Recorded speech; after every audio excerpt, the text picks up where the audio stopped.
What would it take for you to invest in California? Nothing. I mean, Is there any I opportunity? don't care if you offered it to me for free. For free. I mean, it's like somebody said, well, would you ever move back to New York? I said, I don't care if I was a billionaire. To have to definitely forcibly stay in New York would never happen. It's just not worth it. But what if it's just your money? You don't have to live there, but there's a good opportunity somewhere in California. Who's going to run it? If it's a good opportunity, it's going to require some sort of management. It's going to require some sort of something applied to add value to it, I would assume. I mean, I turned down an Amazon warehouse the other day. I could buy something like that in California, but the problem with California is, number one, my basis is low, so I don't get any depreciation barely. So that means I got to pay 37% tax on any money I make there. And then if I'm making the money in California, I got to pay another, what, 10? Yeah. Give or Fuck take. that. I'm not giving, why am I going to work making half the money there when I can go somewhere else and not have to, Yeah. I don't know. Are there any downsides? I did 20 years almost, 17, 18 years in California. I did my time. Yeah. I served my time. And now I got paroled to Florida. Are there any downsides to posting the deals and the things you're looking at on social media? I mean, if I don't want to give it to people I could be competing with. If I find deals, I'm not going to share them with other competitors. I was thinking about starting a commercial listing service, but I'm too old now. Like, LoopNet sucks. Okay, they throw every piece of crap in the world in LoopNet. I want to come out with a serious one. Mm-hmm. BenNet. Where it was for serious people with, looking for serious deals that made some sort of sense. Not all the crapola that they just throw online for sale at stupid prices. Where do you get the best deals? Brokers. And they just email to you off market? Yeah, they reach out and say, listen, this looks like a deal for you. They know how I operate. They know I come in quick, don't waste no time, but won't pay top dollar. So if they know they have a seller that kind of matches with me, they're going to call me up and make the marriage. Yeah. Like we just closed on 88 units in Fort Myers. I was trying to buy 300 units in Fort Myers, but the guy and me just can't come to terms. They're not realistic on their price. How often does a subscriber come to you with a deal? Subscribers? I don't really take deals from subscribers. No. I have people that may do a consult and throw a deal my way, but I don't, I try to tell them right up front, I'm not looking to invest in anybody. I don't like to invest in anybody. All right. I don't like mixing my money with other people's money. That's a game you got to be very careful play it. Why do I need anybody? If they find me a deal, I'll give them a referral fee. Right. I'll pay them a commission, If the deal was that great and I felt like the person was genuine, then maybe, I don't know, my kids can deal with it. Yeah. I just push it to my kids. Have you had any unique calls lately? Any consulting that stood out? A lot of my calls are pretty unique. I get them all over the board. I get the people that have absolutely nothing to the people that have, a couple $100 million.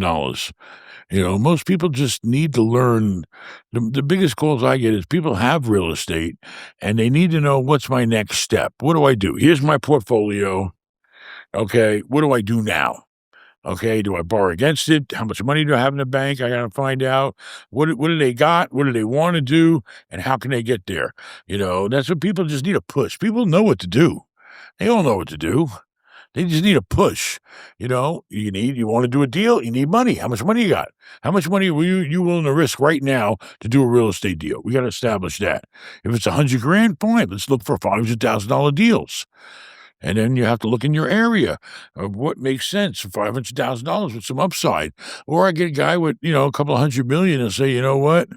I really want to get rid of some of this. I want to keep some of this. We have to determine which assets you want to keep, which assets are worth keeping, which assets I see that he's already exhausted most of the value in. It's time to let it go before it could become a problem.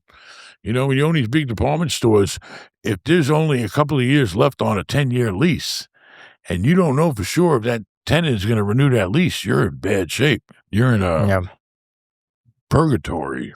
The boat. You just got a new yacht. We got a new yacht. How is it? I haven't seen it so far, yet. it's great. You need to come take a tour. I want to see. I mean, it's a yacht that has the things that I wanted on it. The last yacht that you went on didn't have any bow seating. You know what I mean? Bow seating. Yeah, sure, in the Well, seat in front, the yeah. front with a table, and you relax, and you're cruising, and you see all the water coming, and you're parting the seas like Moses. You ever see a boat like this go down the ocean? It's parting the sea. It's like a bee, and you see the water just going away. What did you pay for the yacht? Out the door, it ended up costing me $4.8 million. And how much is it worth?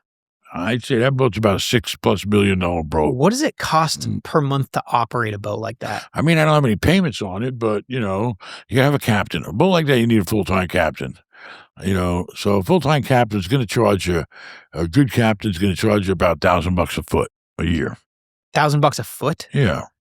So how many feet is that? 92. So it's 92 grand. And I got a break. Test them out. That's interesting. People say, though, that boats are, what do they say? It's like, oh, if it flies or floats, you're supposed to rent it. Right. Yeah. I did rent boats for a long time, but, once you get to a certain income level, where it's not going to hurt you to own a yacht, you want your privacy.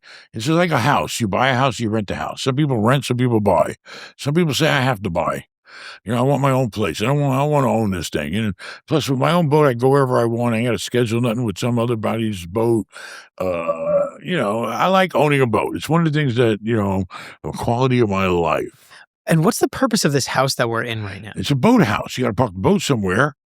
So I parked the boat at the house. Why? Because it makes sense. So it's cheaper to me to keep the boat here at this house than just take that boat to a marina and pay. It's cheaper to keep it here than at a marina? How? Because if you sold the house, you put this in a muni bond, wouldn't that just pay for the... A place that I would have to keep that boat would cost me a couple $100,000 a year. Really? So you bought a house for it? Well, yeah, I have a house that serves its purpose. So, I save a couple $100,000 a year docking, and I'd rather just have the house. Why don't you Airbnb? Plus, with that, if I go to a dock, I ain't got the pool. You ain't got the privacy. You ain't got a house you can use. I could Airbnb this sucker for probably $1,000 a night. Why don't you? I'll let you stay here for $9.99. That's a good deal. I mean, because I ain't got time, for that. I mean, I don't live near here. Some things just not worth my time or aggravation. Maybe my cabin gets good, but then with the boat here, I don't think I want an Airbnb. Because if my boat's sitting here while they're partying or whatever, I don't feel good about that. I don't like strangers. I don't trust strangers. If you have a cat, you know that keeping them healthy is a non-negotiable. And a big part of that really just comes down to diet. By choosing a quality cat food, you're buying more time with your cat and giving them a happier, healthier life. That's exactly why we are so excited to partner with Smalls. Smalls is fresh, human-grade cat food that does so much more than just feed your cat. It helps them live a full, healthy life. Not only is Smalls healthier for your cat, but it also noticeably improves their energy. In fact, 88% of cat parents say that after feeding Smalls, their cat is softer and shinier and has more energy to play. Smalls recipes are over 80% protein, which helps your cat build the muscle they need, and they never use fillers or artificial ingredients. Personally, I found that finding the right cat food is really difficult because in my case, I have one cat that will literally eat anything. Like you leave any morsel of food on the table, it just will eat it. The other cat's extremely picky, but with Smalls, they both enjoy it. It's the perfect fix. If you're ready to find your forever cat food, Smalls is perfect for you, and for a limited time, because you're a Nice Coffee Hour listener, you get 60% off your first order plus free shipping and free treats for life when you head to smalls.com/iced. That's 60% off your first order plus free shipping and free treats for life when you head to smalls.com/iced. Thank you again to Smalls for sponsoring this podcast.